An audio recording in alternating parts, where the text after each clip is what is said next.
Good afternoon, good morning, and good evening, wherever you are, or wherever you may be, and welcome to the Hawk RC Aviation Podcast. In this episode, we'll be having Tony Lewis on the show. Welcome, Tony.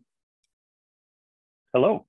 As someone who knows a decent amount of information about the different types of power plants that you can use on your planes.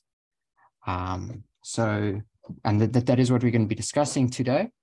So essentially, there's three different types in general. There might be more that I'm not aware of, but we'll be going through them one by one and explaining the disadvantages, advantages, and also where you would use them and what type of planes you would use them on.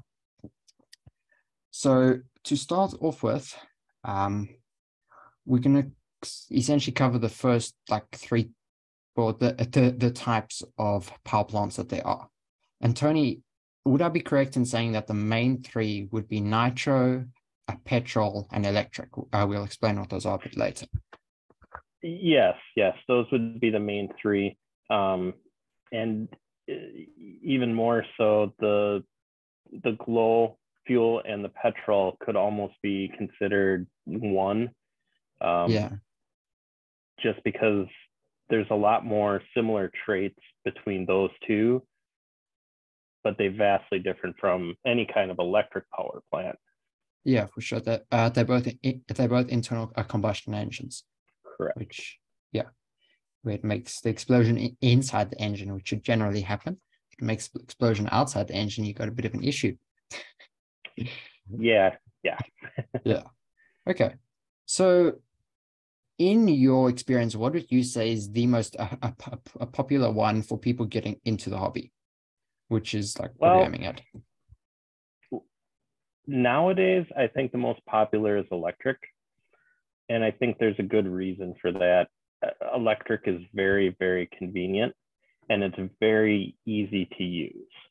You charge a battery, you plug it in, you go. And especially if you're buying a pre-manufactured airplane that has the motor and prop and everything with it, then you don't have to worry about trying to size the components on top of that. Out of the box it's going to work. It's the fastest, easiest way to get you airborne. And then you can just focus on learning to fly, and you don't have to worry about trying to make everything else work to get airborne. Yeah. Okay. So let's start out with the electric motors. So generally, your electric motors is a brushless motor these days, and many years ago, maybe not so long ago, it used to be brushed. And so your brushless motor with your battery and your motor controller, was known as the electronic speed controller, the ESC. So what would be the main advantages for an electric motor compared to, say, an internal combustion motor? I think the main advantage, again, is going to be just the ease of use. Yeah. You can go to the field, you can plug in the battery and go. Another advantage as you're purchasing your power plant is that an electric motor can fit a far wider range of airframes than a certain size internal combustion engine. Okay. Yeah. Okay. So I have also got a list here of advantages and disadvantages for each topic. So one that I've also been seeing is becoming a larger thing is noise. A lot of people for a lot of clubs that they've now got noise regulations. You can't have a noisy plane. And that's correct. And for electric, obviously, as long as it's properly set up, they're very, very quiet. Yes, with the exception of some of the very high performance pusher aircraft and the ducted fans, electric is, nearly silent. Yeah. I know a lot of clubs that have had battles with noise have been able to get away with running glow or gasoline petrol engines that are 4-cycle engines, just because they're not quite as loud as the 2-cycle versions. Yeah. But electric is still hands down much, much quieter. Yeah, that's, well, obviously, then you've got the ones that have no power, but we'll get into those later. And also, there's no tuning for an electric motor. You plug it in and calibrate it, and it works. Whereas with like an internal combustion, you've got your high, low, you've got to settle your mixtures. It can be quite a thing if you're getting into the hobby, which, as you said, is... Yes, and within the different types of internal combustion engines, some you have to tune on more than others, but they're all susceptible to weather change. And, you know, even just you switch out a bottle of fuel, or you get, you know, gas from a different gas station, and all of a sudden it's running a little off. You have to tune on it again. Not the end of the world, but for somebody that's new in the hobby and trying to learn to fly, it's one more thing they have to deal with before they can get airborne and start trying to learn the basics of flight. Yeah, for sure. So I got personal experience with that. My third plane, I attempted a nitro plane. And it was interesting because I couldn't figure this thing out. So it took me longer than a month before I got it started, and then it wasn't running properly, and it was quite a long waste of time for me because I had no idea what I was doing. Well, and that's the other challenge with especially the glow engines, is they require a lot more field equipment. So like you said, you had a challenge getting it started. I don't know if you had an electronic starter, but if you don't, a lot of the glow engines are very difficult to start, or can be difficult to start without it. And then you need the glow igniter for the glow plug. You need some kind of fueling station to refuel it. I mean, the biggest holdup with an electric is the charger to charge the batteries, but keep in mind your internal combustion engine airplanes still have a battery that needs charged on board for the receiver. So the charger is something you're going to have anyway.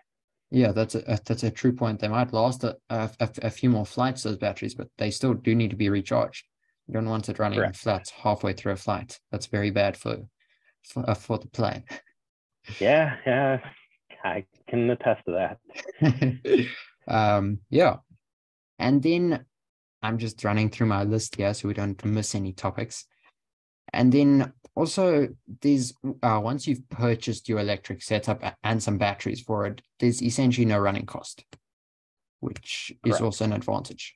Whereas, I mean, the batteries will wear out over time, and you will have to replace them. And yes, the batteries are quite expensive compared to the comparable amount of fuel for, you know, call it per flight or even per 10 flights. But if you treat the batteries right, I've had lipos last, I think the oldest one I've got is like 8 years and still works. And if it's just essential to take care of that. For sure. And if you work it out, if using that battery, say for an average it's 5 years for a battery, then if using it on average 50 times a year, which sounds a bit low now that it's once a week, then that gives you 250 flights, which at the end of the day, it's probably going to turn out cheaper than buying the nitro fuel or petrol from the gas station. Well, and it all depends on the size you're flying too, but for sure. When you start talking about $100 a battery, you know, then those costs start coming a little bit closer together. But again, that's where you start looking at some of the other advantages that the electric has over the other options. For sure. Okay, cool. So just to recap on that, the more common starter engines or power plants for beginner planes is going to be electric. In these days, unless you're buying a specific a kit for a nitro or a petrol engine, it's generally going to be electric from any of the main hobby stores. Correct. Cool. And then now let's take a look at the two different types, or the normal two different types of internal combustion engines. The one will be your nitro, which it's got a small amount of nitrogen. What is it? Nitrous oxide in it. I think it's nitromethane. Okay, nitromethane. Yeah. And it runs on that compared to your standard 2-stroke or 4-stroke engines, which just runs on normal petrol and maybe with some oil in it. Correct. So let's start off with the nitro. So okay, in your experience, what are the advantages with nitro engines? Well, they're available in smaller sizes. That's going to be the biggest thing for me on the comparison between the glow engine or the nitro engine and the petrol. You're starting to see smaller, like 15 and 10 cc petrol engines, but if you're looking for anything smaller than that, you almost have to go with the nitro. As far as advantages, I mean, some people just like having an engine. That is true. As far as performance, I think you can match the performance with an electric now so close that there isn't a lot of performance advantage to it. Yeah. But there are some disadvantages. The glow fuel is expensive. If you don't have someplace to buy it local, at least here in the US, shipping costs, because you get hit with a hazardous surcharge for shipping it, can make it cost quite a bit to buy it online or anything like that. Yeah. And as the engine burns the fuel, there is oil in it, and that oil doesn't necessarily get consumed. So you end up with this oily residue all over your airplane when you're done, which, besides just being a mess and something you have to clean up, can be hard on your finish if you use any kind of paint to finish your airplane. You know, if you use a plastic film like Monocoat or Ultra Coat, those are pretty impervious. But if you're doing, say, a scale model and you want to paint it with, or do fabric and paint, it's getting harder and harder to find paint that can withstand that glow fuel exhaust without any damage. Yeah, for sure. And also there's, I don't know where this comes from, but apparently it smells good. That is a big thing here. It has a distinct smell. And I can admit that when I smell a nitro engine running, it immediately brings back memories from when I was growing up with my dad flying, and when I first got in the hobby, electrics weren't really a thing back then. You know, when I learned to fly an electric airplane was, I mean, unless you were really on the cutting edge, an electric airplane was not much more than a powered glider. You were running basically a drill motor engine or motor on big subsea NiCad battery packs. They were heavy. They didn't have a lot of power, but they worked for what they were, but they weren't good for the beginner. You had to start with, say, like a nitro trainer. Yeah. Okay. So, yeah, the smell definitely brings back memories like that. So, and there is, you know, now when you talk about an internal combustion engine, there's two versions or variants of that as well. There's a 2-cycle and a 4-cycle engine. The 4-cycle engine having valves, it generally runs at a lower RPM. Okay. And because of that, it has a different sound to it. And a lot of them actually have a very pleasing sound to them. So again, if you want your airplane to sound a little more realistic, or you like having a little bit of that sound while you fly, a lot of guys do tend to go that route for that reason. Especially now you're seeing in the giant scale world a lot more of these radial engines becoming popular, and they sound just fantastic. They do. I can attest to that. They sound like the real thing, and like the other ones that have Yes. a little whine. Sometimes there's Right. a whine Right. with it, and you're It's a like, really this, deep yeah, tone, and it's yeah, especially when you pair it with something like a warbird, it just sounds appropriate. And yeah, I'd love to get my hands on one myself, but yeah, they're still a little pricey. So yeah. That they are. And another thing which I mentioned a little bit earlier, which was the advantage for electric, was the sound. If you've got noise regulations, you might have an issue with the nitro engines because they make noise.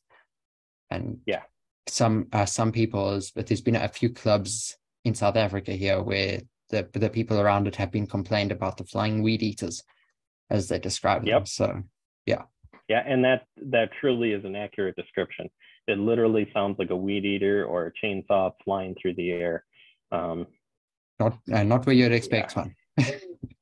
no, and so I was a member of a club for a while that had some noise restrictions. We had to do a decibel check on the ground. I believe Okay, it was yeah, at 25 feet, we had to be under 96 decibels or something like that. Your okay, 2-cycle gasoline ignition engines were right on that edge. The smaller ones just barely passed. The bigger ones were typically a little bit louder. But to give you a comparison, at that time, I still had some nitro engines, and I had one that was on a tune pipe as well for performance. And the decibel reading on that at 25 feet was about 120 decibels. yeah. So That's that's very loud, very yeah, it loud. is. Now, with the tune pipe I had on there, that's louder than normal, but I would still say that a nitro 2-cycle engine runs somewhere around, probably 105 decibels at that 25 feet. Okay, yeah. So you've got to just be aware of your noise regulations. Correct. I know in South Africa, the law for the noise regulations is, I think it's 96 decibels at 8 meters or something like that, Okay. which is a pretty much a 25 feet or so. Yeah, it's pretty much Yeah. exactly. So I'm not saying that everyone complies, because sometimes they don't, but that's the law in South Africa. So yeah.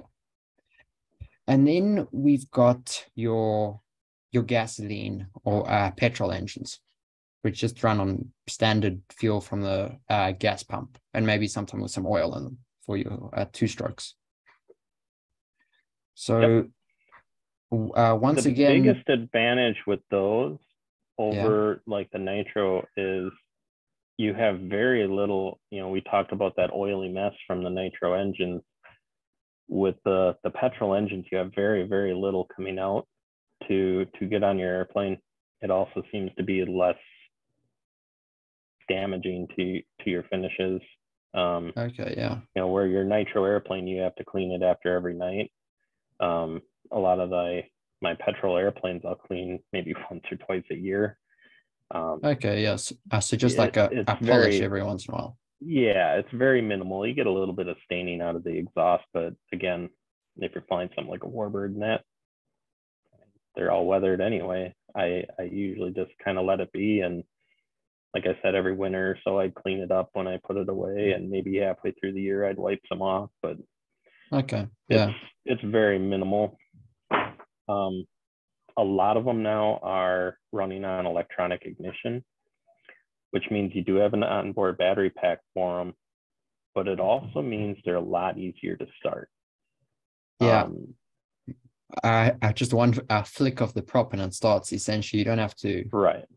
actually compress it and get the alternator spinning to make your coil, your Right. spark. Yeah. Any time that magnet passes the sensor, it triggers that ignition box to spark the plug. So you don't have to have any. You literally can just pass that or just turn the prop over and it'll create a spark.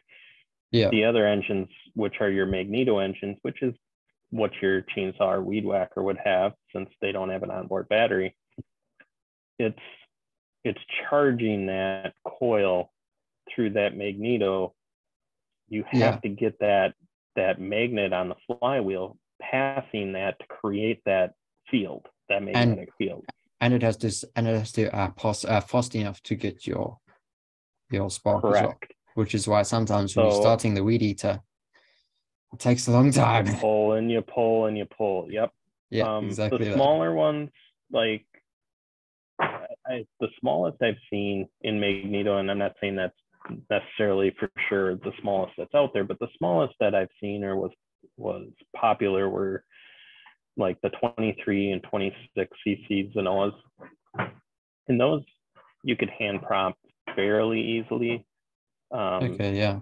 The 35, series of engines, cc size engines seem to be okay, but when you started getting up into the 45, 50, and 60 cc engines and even bigger, they could be a little bit difficult to try to get going on a magneto. A lot of them had like a kickstart system on them, or a jump start system, where you could plug in a battery pack initially to help charge that coil to get it to spark. And then once the engine started, you unplug that battery and it would run on its own. Okay. So very similar to your nitro glow starter, which is the little thing that heats up the glow plug. Kind of, yeah. Yeah. Correct. Okay.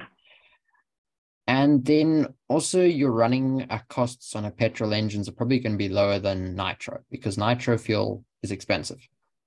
Yes. And the petrol engine will burn less per flight. Okay. So that they run more efficiently than your nitro engine. Correct. At least that's what I've seen in my experience. Yes.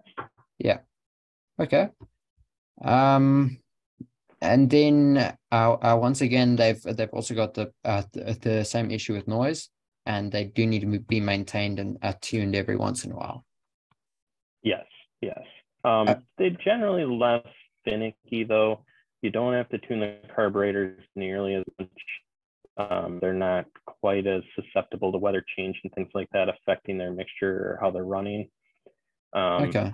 And even maintenance wise, generally every winter I'll kind of flush out the carbs, make sure there's no debris in there.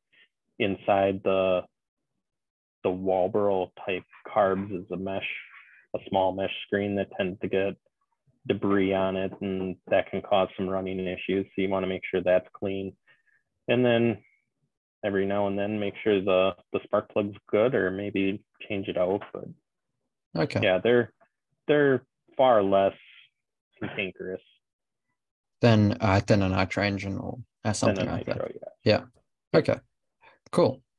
Then another thing I've heard is that quite a few people have been mentioning is your petrol engines can be more dangerous to start than an electric engine, mainly because you've got your prop spinning while you moving your plane around type of thing. Is that correct, or would you say not so much?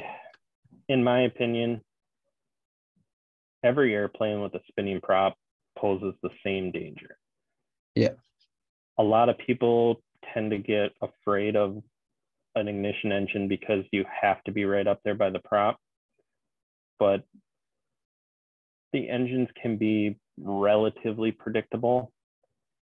So as long as you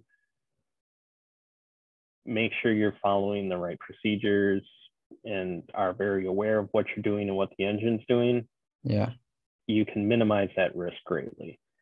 Okay. The airplane should be tied down or have somebody holding it, because when the engine does start, the airplane can sometimes come forward. But at the same token, I've heard a lot of horror stories about guys getting cut very badly with electrics because they powered up the receiver wrong. And it took off on them, or they had the wrong program, or something to that effect. The electric engine can take off and go. And one of the biggest differences, an ignition engine, as soon as it hits something, once you load that engine to a point where it can't run, it shuts down. Yeah, it stalls. An electric motor will try to reach that set RPM regardless of the load. So as soon as it gets into you, all it and feels the resistance of, say, it comes in and hits your hand, it just tries harder to keep going. And Yeah. it will keep going until you either burn out one of the components, or somebody can get the battery unplugged, or get the throttle stick down, and they can do a lot of damage that way. Yeah. Yeah. Well, that makes sense. I mean, so that's why in South Africa here, a lot of guys have the throttle cuts on their planes, which means you flick a switch and your throttle stick on your transmitter does nothing. Correct. Which is very useful in my mind. Okay. So now that we've essentially covered your three main types of engines, obviously there are a couple more, but they're not what I'd recommend for a beginner, namely turbines. Yeah, you start getting into, like, there are diesel engines and that available, but that's... Yeah. I think diesel is more catered to radio control either, the yeah. way those operate. Yeah. And then there's your turbines as well, and that type of thing. But that's getting into very big money, very big money. Yeah, and that's a special interest and requires a specific experience, and they're not a direct comparison to what you're doing. Yeah, for sure not. Okay, so now what I want to talk about is where would you use each type of engines? So where would you use a nitro engine? Where would you use a petrol engine? And where would you use an electric engine? Like at the main materials that the planes are built out of for each one. Well, you can build a plane out of any material that'll run any of the engines. A lot of people associate a foam airplane with electric only, but that's not necessarily the case. Foam was very popular for use as wings back. I mean, when I got into it in the 90s, and planes like the Duraplanes and the Sturdy Birdies had foam wings. There was a company called Sureflight that produced a line of Warbirds and a couple other scale airplanes like that were all injection molded styrofoam, white beadboard foam, and they were made for nitro. Byron Originals was a very well-known, very respected brand for large scale airplanes, and they had a whole line of third scale models that ran on both glow and gas that were 100% foam. So foam can certainly be used with any of the engine types. You just have to make sure that you protect it properly for use with internal combustion engine. Yeah. So one thing that I know from my own experience is your petrol will eat your foam, or most types of foam, if it's not protected. Yes. And I know nitro doesn't. All that nitro does is it covers the foam in oil, and it's very hard to clean it out because it's actually soaked into the foam. Correct. But on the flip side of that hot oil residue out of the muffler when you're running the engine can be damaging to the foam, because you're now introducing that heat. And the heat can affect it too. Such as I can't remember who it was, but somebody melted the engine off the front of their plane because for some reason the exhaust pipe was running on the foam. And it melted the foam and the engine went off. But I think in general these days, foam is generally used for electric. Like just the general. So it can be used for other stuff, but normally it's used for electric, just because electric doesn't have your vibrations and that type of thing from your petrol. And that's a good point too. Whether the airplane is built from foam or balsa, if it's designed for electric, it's going to be built lighter. The structure is going to be built significantly lighter. The wood sizes are going to be thinner. The firewall is not going to be as stout to help maximize that performance with your motor. Yeah. Yeah. If you take a lightly built airplane like that and put an ignition engine on it, it may not be able to hold together with the torque and the vibrations that are caused by running an ignition engine. Yeah. Yeah. Because I mean, there's a slight, I think a lot of the engines are balanced very well, but there's still more vibrations than a properly set up electric. And I do say properly set up. You still have a piston that's moving back and forth, and that's mass moving back and forth. There's always going to be some vibration there. And especially back when we were running, like I talked earlier about the large magneto style engines like the Zenoa G62 and the Quadra 100s and things like that. Those were paint can shakers. I mean, they shook your airplane like crazy. Yeah, you could balance the prop as good as possible, and the engine was still going to vibrate. You had to build the airplane to withstand that. Yeah, for sure. Okay, so in general, if you book, so a lightly built plane is going to want electric if it's got a light structure. If it's not so structurally, well, it's still strong. It's just not strong enough to withstand your vibrations from an internal combustion. And in general, what would you say seems to be the norm with an internal combustion? What do they build their planes from?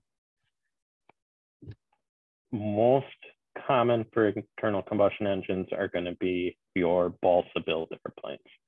Balsa imply your typical wood structure.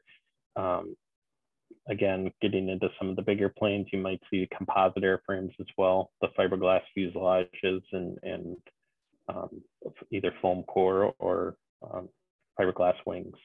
Yeah, and then if you go to the more majority, I would say would be built out of would be your typical balsa construction. Okay, and the more expensive or fancy airframes I've seen, they're starting to move over to carbon fiber, from fiberglass to carbon. Yeah. Okay. So I think we've pretty much covered all of the topics. There's other way of learning to fly but without an engine, and that's going to be your like slope soarers or something like that, where you soaring from the lift created at a ridge or something like that. Or thermal sailplanes. Tend to be popular where like we don't have much for hills or ridges where I'm at, that I've never had the opportunity to try slope soaring. But we would fly sailplanes or gliders using a high start. Okay, yeah, and then you just catch a thermal and you stay up for hours sometimes, apparently, if you're really good. That's the idea. It doesn't always work, but that's the goal. Okay, cool. So just to recap, your internal combustion engines are probably not as recommended for a beginner getting into the hobby, because it's another thing you've got to learn to work with. So probably you want to look at the electrics for your first plane, and electrics with a LiPo battery, and generally that would be on a foam or a balsa plane. I know there's a lot of balsa planes that run on electric power these days. Yeah. Cool. So I think that pretty much sums it up. Is there anything else that you'd like to add to this, or? You're looking at this from the perspective of the beginner. Yes. I can't say much more. Okay. Like we both had stated, if you're learning to fly, I recommend an electric, just because you can focus on learning to fly and not have to deal with the engine. Yeah. Okay. So I think that pretty much sums it all up. Thank you very much, Tony, for taking your time and being on the podcast with me. No problem. And I hope we can have you on future podcasts too. Absolutely. And to all our viewers, if there's any other topics or new topics that you'd like us to cover, future questions that you have or something like that, I would really like to hear. So if you can just post in the comments, or if you go into our Discord, which is linked on our YouTube, then you can view it there. Thank you very much for watching, and hopefully we'll see you in future podcasts.